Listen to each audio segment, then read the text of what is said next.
So in recruitment, I've experienced a lot of really fun and new challenges on my career. Right here? Yeah.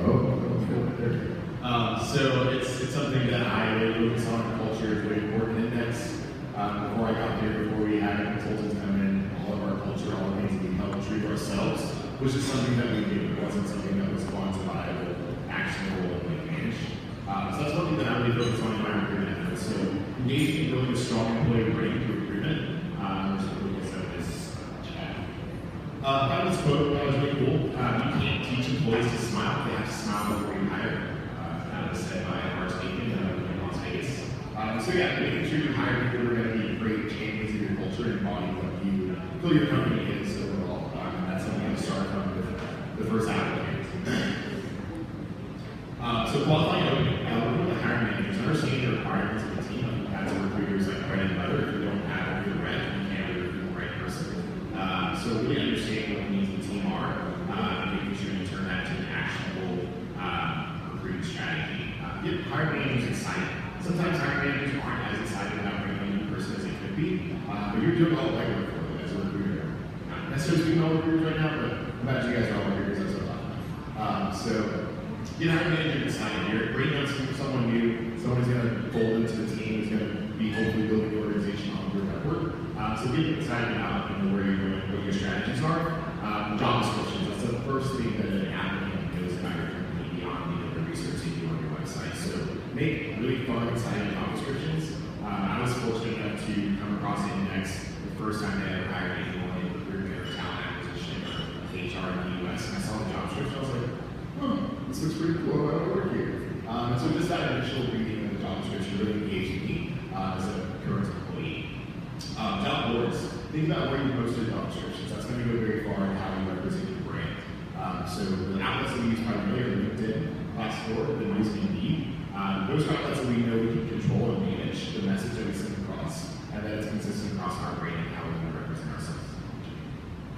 Think outside the box. Gone are the days where HR people got resumes that came to their front door, people walk in with their business suits and say, hi, I'd like to apply for a job. Now you actually have to go find great people. So find those great strategies, those unique strategies to find the right candidates and get creative. Communicate. So update hiring managers on the process, set expectations on the front end, and then follow through and follow up. All very important with engagement and making sure that you set the right expectations from a recruiter perspective that we can execute with hiring managers.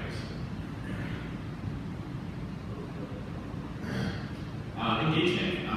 Hiring people who know great people. That's a big initiative. Next, it's made my job a lot easier. I came from outside of the industry. I had to figure out what the heck ad tech was, what programmatic was, all those things. And in my first 3 months, we hired roughly 20 people. So a lot of that was referrals. So building out a referral program that helps and motivates not only current employees to bring people in, but they had to work with those people as well. So making sure that they understand that the referral will go beyond just oh, you get this money. It's you have to look this person every day into someone you want to add in your organization. So build out a program around that. Applicants, use ATS that works for your company. Everyone's like, I want to use Greenhouse. They're not special to submit. I know, except in a lot. But we use Greenhouse at Next Exchange. We use ATS that works for you guys.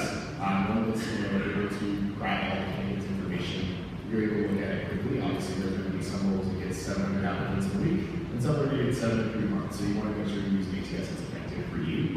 And make sure you communicate well with those applicants. Communication on the front end with the recruiter is really, really important because it's going to affect how they perceive your company throughout the process and how they perceive the company when you join. So you want to make sure that you communicate effectively in your recruitment efforts. Sourcing. Build meaningful and unique sourcing strategies, kind of to my point earlier. Use every avenue you can to find new people.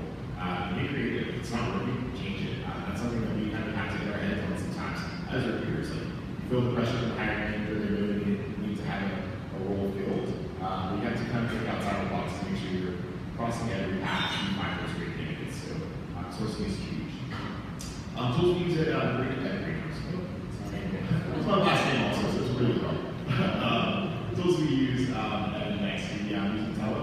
If you're not familiar with Tello, it's similar to that of LinkedIn Recruiter, except for it scrubs all of the internet and aggregates all the candidates' information. It kind of tells you, based on an algorithm that you built, whether they're more likely to move or less likely to move.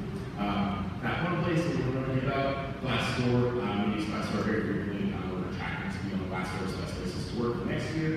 So it's huge for engagement for employees. And of course, LinkedIn over here have the hugest user base, largest user base, largest user base of people, professionals on that right now. Interviewing, create a strategy. Start planning a process over strategy. Before I joined Index, it was just like, oh, RDP met this person, now they work here. We have to have a process. We have to have more eyes on candidates and who we're bringing in to make sure we're bringing the right people who are going to fit all of our company, but also are going to be firing off so it's what we need to do. So one person might have all that insight, and have to meet other people who have consistency of your interview process definitely is scalable. It makes it stronger, makes you get stronger results. So if you have a consistent interview process for different roles, that helps you not only quantify who you're bringing on, but also help that experience be consistent. Compensation is true to the process. Some execs are like, hey, this person has an offer, maybe send an offer by the end of the day. I'm like, hey, absolutely, I'm happy to work as quickly as I can, but we're not going to skip all these steps because I want this to not reflect me, but also reflect our company badly. So stay true to the process. People, know who your organization is strong in interviewing. I can't tell you how many times people are like, oh yeah, I have an interview. Okay, cool. And I asked the person to interview. They're like, I've never interviewed. I don't know why the person meeting this person. Like, it's very ambiguous. What do I ask? I can't tell you how many training sessions I've held for just interviewing. Which brings me to my next point. Grow the interviewer pool. Train the people that you want to have be the face of your company, the initial person who's going to really create that candidate experience. And make sure they have the right tools to make a successful interview. Align each interview with actionable takeaways. So each interviewer should have a goal. They should obviously be meeting, talking about what they do, talking about the position, but also they should have a goal or some takeaways for them to bring back to the HR recruitment team to say, hey, this is a yes for me or this is a no for me, based on the candidate, the job, etc. Culture. Make sure you check the candidate's culture fit. I think everyone says culture fit so often, especially in recruitment and HR, right? So really qualifying and knowing what your culture is and how to test for those things. So I think it's just like simple questions. Like, tell me about a time we had a challenge. How did you approach that? Okay, tell me about another time we had a challenge. The first time, they already knew those things. But the second time, it's a little bit more difficult. So getting those creative questions out of the way to really get that cultural sense and see how they're going to approach communication, working with other people, and things like that. And know who you are as a company. Know what you want to represent. Know the kind of people that you want working for you, and really embody that in your recruiting process. References. References are still important. A lot of times you can create a bottleneck in the process, but it's still something we absolutely have to do to make sure that you're cross-referencing the person you meet is great. People that know that they are great. Day 100 here, there's one that's sponsoring this event. They also have a great platform to take care of a lot of manual effort and referencing channels.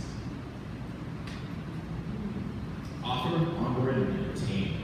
Show excitement. You're a part of the life exchange, the life change experience in the first friend candidate has a company. I think that everyone who works with me is my best friend. Some of them are like, oh, it's really wrong, but that's my feeling. I keep that excitement going all the time because I really am happy to do what I do every day. That's why I want to work with the people. So as a recruiter, I think that it's a big part of our job to be excited about who we're bringing on and what we're doing. And emphasize those strengths. One thing that I always make sure when I'm putting out an offer, I'm like, hey, you really killed it on X, Y, and Z, and that's why we're really excited to bring you on. That brings people into a lot of confidence around what they're going to be doing, how they're going to impact your organization, and what you guys are already really great at. So there's a little bit less of that pressure. Competitive, so going back to the offers. Make sure you understand what the career trajectory looks like, understand how to front end, as well as the industry leadership and knowledge that they get, and also compensation. Obviously, New York, one of the highest paid people in the United States, creating a competitive offer, but not also great for the bank to get some of the money out of work all the time. So really understand what the competition is like. Teach them what it means to be a part of your company. What we call what it means to be an indexer. So really what those values, those core strengths and functions are of our team, our people, and how to traverse that across what they're doing with their daily job function. And then give them the tools they need as you onboard them to make an impact. I can't tell you how many times in my first few months of Index, people will show up and be happy. Yeah, I'm sure someone has that somewhere. So we have to kind of get those challenges for our team being in Canada, that's being New York, custom tools, things, etc. Make sure you give them all the tools they need to make an impact. And learn. Your employees will tell you what's lacking. All you have to do is ask them. Employees are very, very forthcoming with information about things that are they want to see change. So ask employees for feedback, ask them to help you build a better organization. And then focus on keeping